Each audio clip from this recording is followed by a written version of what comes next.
What's happening, guys? I'm driving to my mother-in-law's right now. Just got off a long day of work, and so I just wanted to do a little check-in video and let you guys know what's been going on in my life. No particular purpose of this video other than just to check in, let you guys know what I've been up to for the last few months or however long it's been since I've posted a video. I know it's been a while, but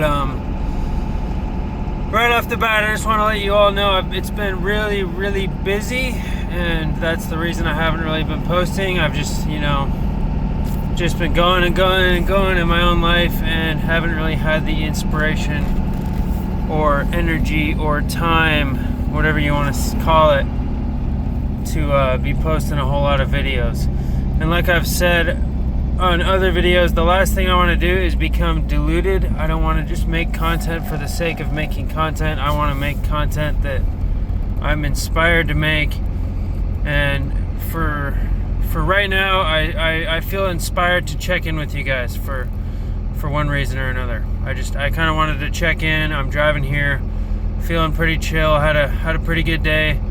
Had a long day at work, but anyway, let's start with what I've been doing at work. So, middle of December last year, I started an addition on some old lady's house. We added about 21 or so feet onto this house. So we dug out the foundation. It's a crawl space, so we had to dig out quite a bit of dirt, and we had to use a really small excavator because that was the only thing that could fit around her side yard and get into the backyard and access the backyard. And so we scooped dirt into wheelbarrows, and me and a couple other guys spent about 2 or 3 weeks, maybe 2.5 weeks to be exact, just loading up wheelbarrows of dirt and loading it up into dump trailers.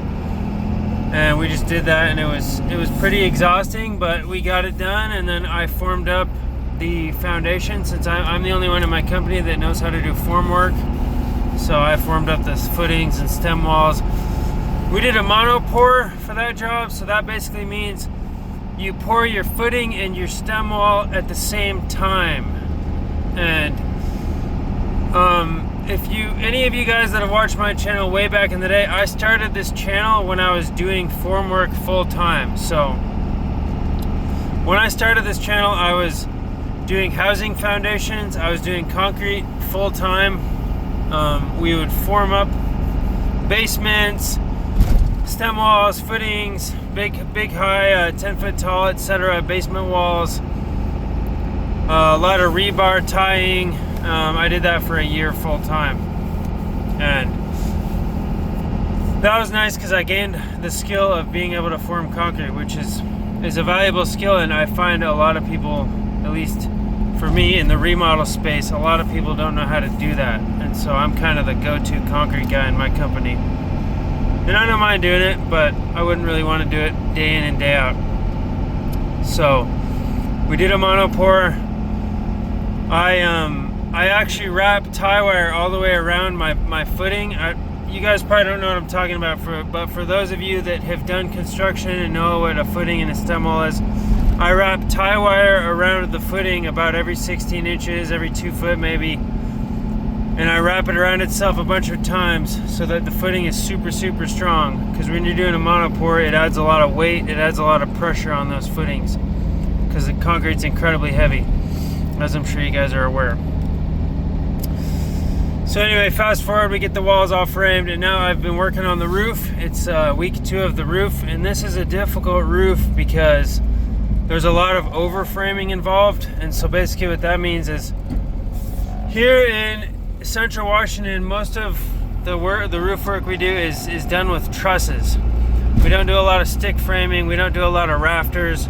Most of our work is done with trusses, but for this particular addition I'm doing, it's about half trusses and half what you call an overframe. So I have to stick frame or add rafters to blend the trusses into the existing roof.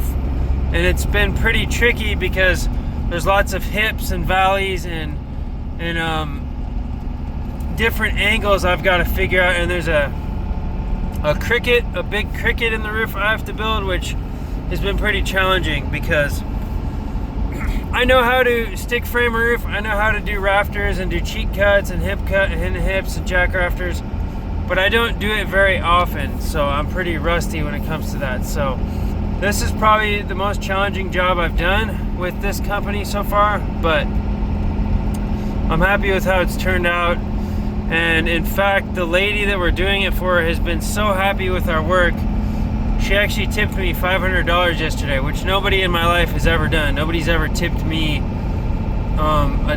so much as $20, let alone $500. So I was very, very happy because it actually came at a time where I needed it. I've actually been struggling financially lately, trying to keep up with the crazy grocery prices and provide for a family on my own, which is, I'm sure you guys are aware, you guys out there paying bills and stuff, it's not easy right now.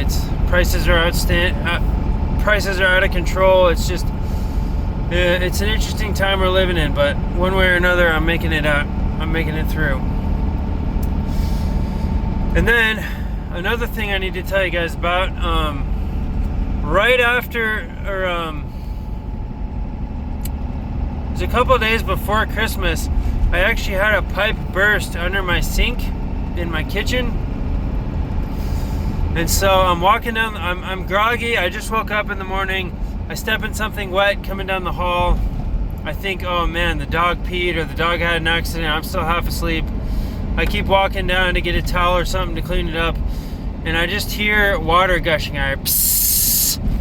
And my kitchen is like, there's probably a ½ to 1 inch of water I'm standing in. It's all kind of a blur at this point because I remember yelling, no, my house is flooding, no. So I scramble, I go out to the street, I'm fumbling for my pliers, my tools. I open up the utility box lid to shut the water off to the house. I'm fumbling with my pliers, trying to get it shut off as fast as I can. I get the water shut off. We start mopping it up with every towel we own. We get water mopped up, we throw it in the washer to spin the towels and wring them out, and then we throw them back down. My wife calls my father-in-law. I'm just in a state of panic, so I don't know what to do. Father-in-law comes over. We end up calling a restoration company, and they end up tearing up all of our house pretty much because half the house ended up flooding. The water made its way basically under walls and whatnot, and soaked into half the house. So that turned into our house getting torn apart for mold mitigation, flood mitigation. We got like 15 fans running. It's super loud. It's hard to even talk in the house because it's so loud with all the fans. And so we ended up moving into a hotel, living in a hotel.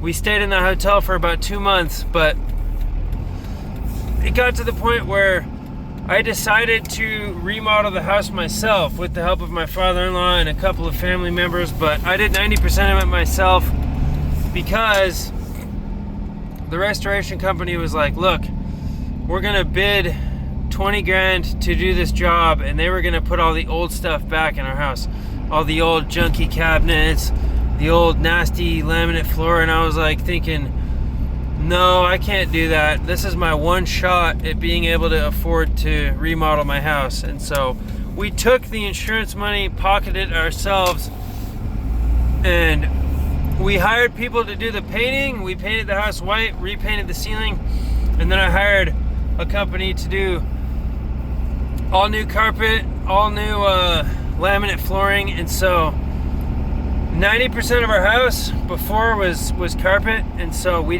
ended up doing a whole bunch of laminate flooring, and then we did all new cabinets in the kitchen. We did a new bathtub with a glass shower door. So that basically consumed my last 2 months. I would work my full day at work, and then I would go to my house every day and work until 9, 10, 11 at night every single day, 7 days a week. So we've been back in our house about a week and a half now, and things are starting to get back to normal. But yeah, that's really what I've been up to. It's been a total whirlwind ever since around Christmas time. I've just been literally working around the clock, But my house looks amazing right now. It's a lot better. It's got new floors, new carpets, new paint, new toilets. It really does look like a different house. I'm happy with what we did, but man, it was rough. I'm not gonna lie. It definitely came at a cost. And all I can say is I'm just happy that we had help from family, because there's no way I could have done that all on my own. There's just no way. Remodeling a house is a lot of work, as I'm sure you guys are aware. There's all these little things you got to do that take time, you know, mudding and patching drywall, sanding the drywall, scraping the floors, prepping the floors for new floor, taking up all the old carpet.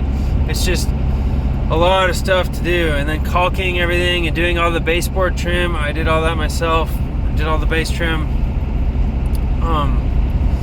It was definitely a learning experience, and I learned a little bit more about myself and how far I can push myself to get stuff done. And I just proved to myself once again that I'm a very hard worker, and I take pride in that. And knowing that when push comes to shove, I have the ability to dig deep and get a lot done when I have to. But anyway, guys, that's just a quick little life update. It's dark out, so I'm sorry about the lighting. Anyway, thank you guys for watching. Hope you guys have a good night, and I appreciate you all. I'll talk to you soon.